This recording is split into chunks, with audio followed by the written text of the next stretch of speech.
The movie starts off with a history of the Red Ribbon Army told in narration. The Red Ribbon Army, then led by the dwarf-sized Commander Red, sought to conquer the world but were defeated during the events of the original Dragon Ball series by a young Goku. The recap leaves out that Commander Red was killed by one of his own men in a knee-jerk reaction over the revelation that he wanted to use the Dragon Balls to make himself taller. Their head scientist and sole survivor, Dr. Gero, escaped to continue his android designs. Gero later returned in Dragon Ball Z in an android body to take revenge on Goku as Android 20, only to be killed by his own creations, Android 17 and 18, the latter voiced by Meredith McCoy, as she shows up later in this movie, who later turned good. However, Gero's final creation, a powerful android creature called Cell, soon emerged to challenge Goku and his friends. Cell was later defeated by Goku's son Gohan, but at a great personal cost. Goku died during the conflict but later returned to life. It's a long story. Cut to the present day. In the years since the Cell games, the Red Ribbon Army returned under the guise of a pharmaceutical company called Red Pharmaceuticals. They're now run by Commander Red's son Magenta, voiced by Charles Martinet, the longtime voice of Mario for Nintendo, who seeks revenge on Goku for his father's ruin all those years ago. Magenta discovers Dr. Gero has a grandson, Dr. Hito, who is about to be released from prison. Magenta and his bodyguard Carmine arrive to pick up Hito and offer him a job working for his company. Hito, a brilliant scientist with a fascination for superheroes, is initially uncertain, as he's aware of the Red Ribbon Army's past. Carmine threatens to shoot him if he tries to back out, but Hito counters with two details: bulletproof skin thanks to a special formula he developed and used on himself, and an android wasp he controls that can kill a man with a poisonous sting in a matter of seconds. Magenta eventually convinces Hito to work for him with all the funding he needs, as well as tricking him into thinking Bulma Brief's company Capsule Corp is secretly funding an alien invasion and that both Goku and Bulma's husband Vegeta are the advance agents of said invasion. Sometime later, Piccolo is seen training Gohan's daughter Pan. Training is going well, and Pan is eager to learn ki blasts, but Piccolo refuses due to Pan having difficulty learning to fly. Pan leaves to go to school, while poor Piccolo is badgered by Gohan and his wife Videl with errands. Visiting Gohan, Piccolo is annoyed at Gohan seemingly letting his skills go slack and wasting his potential on scientific studies. Gohan brushes off these comments, and Piccolo leaves in a huff. While meditating, Piccolo is ambushed by a new android named Gamma 2. After some banter, the two fight briefly, ending with Gamma 2 seemingly disintegrating Piccolo with a powerful laser blaster.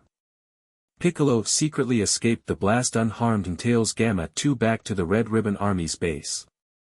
Once inside, Piccolo knocks out a RR goon and steals his outfit as a disguise to spy on a meeting with Hito, Magenta, Gamma 2, and his brother Gamma 1. In addition to the two new androids, Magenta has commissioned Hito to make a new version of Cell called Cell Max, using Gero's old Cell schematics. Hito is reluctant to use the schematics, let alone create Cell Max in general. Even then, the android isn't even fully ready yet, despite Magenta insisting on using him. Disturbed by these revelations, Piccolo sneaks out and goes to contact Bulma about the situation, asking her to both contact Goku and Vegeta for backup and to see if the Dragon Balls are gathered and ready for use.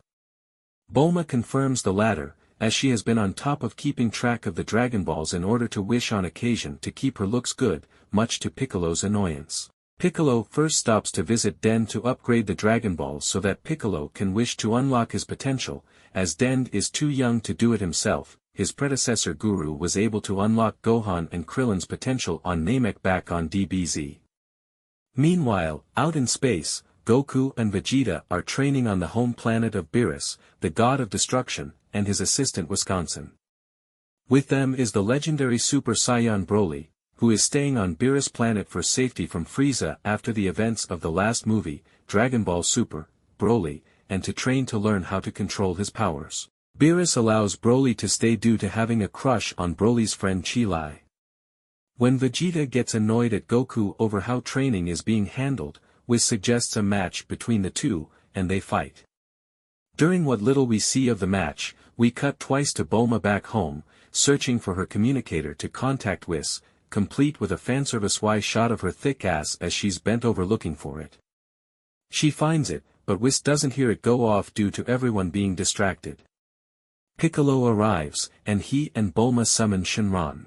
Piccolo wishes to have his potential unlocked, which Shenron does while including, a bit extra, keep this in mind. Bulma then uses the remaining 2 wishes to pretty up her looks a bit, which are granted before the Dragon Balls scatter as usual. Bulma then suddenly realizes she could have used a wish to bring Goku and Vegeta home and tells Piccolo she couldn't get a hold of Wisconsin. Piccolo realizes he's on his own with this fight, for once. Later, Piccolo sneaks back into another meeting with Magenta and company. Magenta decides to kidnap Pan in order to lure Gohan into a fight. Piccolo volunteers to go on the kidnapping mission with another RR goon. When the two arrive at Pan's school as she's waiting to be picked up, Pan sucker punches the goon into unconsciousness. She recognizes Piccolo through his disguises due to sensing his energy, and he asks her to pretend to go along with the kidnapping. She agrees and returns with him to the base. Magenta records a message of Pan begging for help, which she fakes as part of the ruse, and sends it to Gohan. Enraged, Gohan beats the attempt to capture him and flies off to confront the RR army. As soon as Gohan arrives and activates a previously unseen, ultimate, form, Piccolo ditches his disguise and fights Gamma 2 while Gohan takes Gamma 1. Piccolo is on the ropes for a while until the bit extra Shenron gave him comes into play, a brand new power-up form dubbed Orange Piccolo, which is a bit taller, bulkier, and of course, has slightly orange skin. Piccolo reveals Magenta lied about Capsule Corp or any such alien invasion and that the Red Ribbon Army is the real bad guys, causing Dr. Hito and the Gammas to switch sides. Magenta runs off to activate Cell Max. Hito follows and uses his android Wasp to fatally poison him. Magenta dies, but not before activating and releasing Cell Max. The gargantuan android bursts from the ground, and the resulting rubble knocks Hito out. Unlike the original Cell, Cell Max is nothing more than a mindless, violent beast that can only roar. This might be why Hito said he wasn't ready yet. It looks like everyone is outnumbered, but Bulma arrives with backup in the form of Android 18, Krillin, Goten, and Trunks.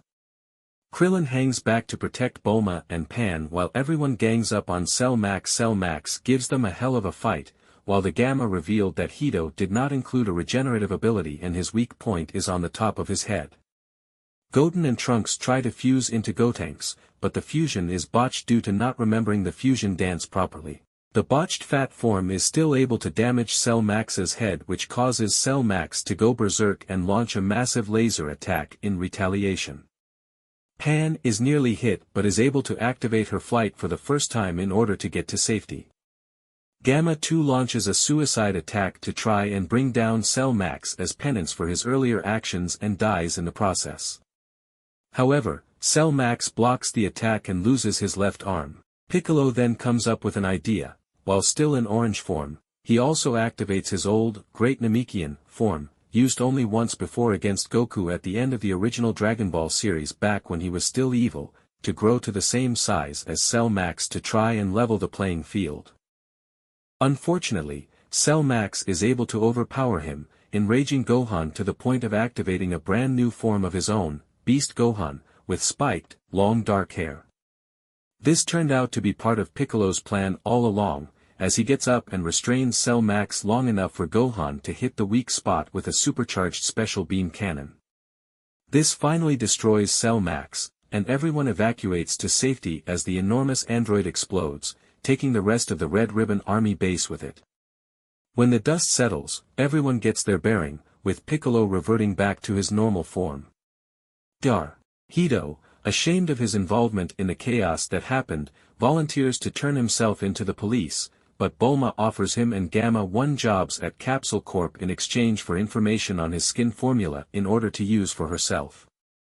The film ends with Pan flying around everyone as everyone celebrates their victory.